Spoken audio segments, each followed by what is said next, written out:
నమస్తే అండి, welcome to లన్నెట్స్ kitchen. ఈ రోజు మనం ఎంతో టేస్టీగా ఉండే సేమియా ఉప్మా ప్రిపేర్ చేసుకుంటున్నాం ఫ్రెండ్స్. ఇది వచ్చేసి నేను గీతో ప్రిపేర్ చేశాను. మనం నార్మల్గా ఆయిల్తో కూడా ప్రిపేర్ చేసేసుకోవచ్చు.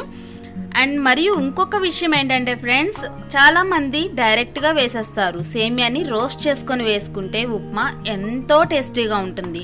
సో ఇది ఎలా చేయాలి ఏంటి అని ఇప్పుడు ప్రాసెస్లోకి వెళ్ళిపోదాం. ఫస్ట్ మనం స్టవ్ ఆన్ చేసుకొని ప్యాన్ పెట్టుకొని దానిలో 1.5 కప్పు వరకు నేను సేమియాని తీసుకున్నా, బాంబినో సేమియా తీసుకున్నాను ఫ్రెండ్స్. దీన్ని మనం బాగా గోల్డెన్ బ్రౌన్ కలర్ వచ్చే వరకు లో ఫ్లేమ్లో చక్కగా ఫ్రై చేసుకోవాలి. ఇది మాడిపోకూడదు, గోల్డెన్ బ్రౌన్ కలర్ వచ్చే వరకు ఫ్రై చేసుకొని తీసి పక్కన పెట్టేసుకొని మరియు మళ్ళీ పాన్ పెట్టుకొని గీ యాడ్ చేసుకున్నాను. 1 టేబుల్ స్పూన్ గీ యాడ్ చేశాను. గీ లేని వాళ్ళు ఆయిల్ యాడ్ చేసేసుకోవచ్చు. 1/2 స్పూన్ వచ్చేసి ఆవాలు, 3 to 4 స్పూన్స్ వచ్చేసి పల్లీలు అంటే శనగ గింజలు వేసుకొని, పచ్చిశనగపప్పు ఒక 2 స్పూన్లు, 1 స్పూన్ వచ్చేసి మినపప్పు వేసుకొని వీటిని కూడా గోల్డెన్ బ్రౌన్ కలర్ వచ్చే వరకు ఫ్రై చేసుకోవాలి. ఈ ప్రాసెస్ అంతా కూడాను మనకి లో ఫ్లేమ్లోనే జరగాలి. ఎందుకంటే పల్లీలు ఇవన్నీ కూడాను మనకి బాగా రోస్ట్ అవ్వాలి. హైలో పెట్టేస్తే మాడిపోతాయి. ఇప్పుడు కొంచెం క్యాష్యూ నట్స్ని యాడ్ చేసేసుకుందాం, అంటే జీడిపప్పుని యాడ్ చేసుకొని అవి కూడాను బాగా ఫ్రై అయిన తర్వాత ఒక ఆనియన్ని బాగా సన్న ముక్కలుగా కట్ చేసుకొని ఆనియన్ని యాడ్ చేసి ఆనియన్ కూడా బాగా ఫ్రై అవ్వాలి. ఇది ఆనియన్ అనేది కాస్త ఫ్రై అవ్వడానికి టైం పడుతుంది ఫ్రెండ్స్, కానీ మనం లో ఫ్లేమ్లో చేసుకుంటే చాలా టేస్టీగా ఉంటుంది.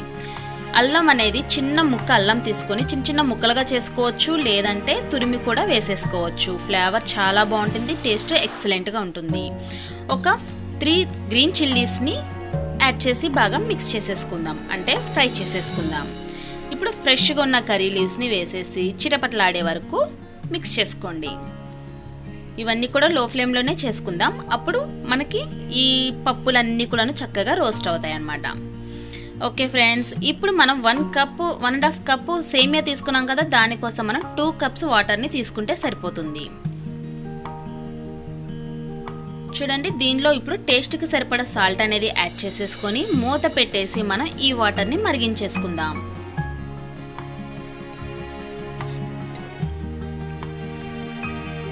వాటర్ బాగా మరగాలి. మరిగిన తరువాత మాత్రమే మనం సేమియాని యాడ్ చేసేసుకోవాలి. ఆల్రెడీ రోస్ట్ చేసుకున్న సేమియా కదా ఫ్రెండ్స్, చాలా బాగుంటుంది, టేస్ట్ బాగుంటుంది, ప్లస్ చూడటానికి కూడా కలర్ఫుల్గా బాగుంటుంది. ఓకే, ఈ విధంగా వాటర్ బాగా మరుగుతుండగా మనం మూత తీసేసి దీనిలో వేయించి పెట్టేసుకున్న సేమియాని యాడ్ చేసేద్దాం. యాడ్ చేసి ఒక 2 టైమ్స్ బాగా మిక్స్ చేసుకోవాలి. ఆ వాటర్ అనేది కాస్త సేమియాలు అబ్జర్వ్ చేసే వరకు కొంచెం ఉంచుకున్న తర్వాత మూత పెట్టేసి మనం కుక్ చేసుకోవాలి. ఒక 10 మినిట్స్ వరకు అలా మూత పెట్టేసి కుక్ చేసుకుంటే చూడండి ఎంతో పర్ఫెక్ట్గా ఉండే సేమియా ఉప్మా రెడీ అయిపోయింది. అంతే, దీన్ని సర్వింగ్ బౌల్లోకి తీసేసుకొని సర్వ్ చేసేసుకోవడమే. ఓకే ఫ్రెండ్స్, చూస్తున్నారు కదా ఎంతో టేస్టీగా ఉండే బాంబినో సేమియా ఉప్మా. ఇది నేను గీతో ప్రిపేర్ చేశాను, మనం ఆయిల్తో కూడా చక్కగా ప్రిపేర్ చేసేసుకోవచ్చు. ఇంకా ఈ పప్పులు అంటారా ఫ్రెండ్స్, పిల్లలు చాలా ఇష్టంగా తింటారు. ఉప్మా అంటే ఇష్టపడకుండా ఉంటారు, బట్ ఇలా పప్పులు అనేది వేస్తే పిల్లలు ఇష్టంగా తింటారు. సో నేనైతే ఎక్కువగా పప్పులు అనేది యాడ్ చేసి పిల్లలకి పెట్టడం నాకు అలవాటు. అది నా స్టైల్లో నేను ప్రిపేర్ చేశాను ఫ్రెండ్స్. మీరు ఎలా చేస్తారు ఏంటి అనేది నాకు కామెంట్స్లో తెలియజేయండి.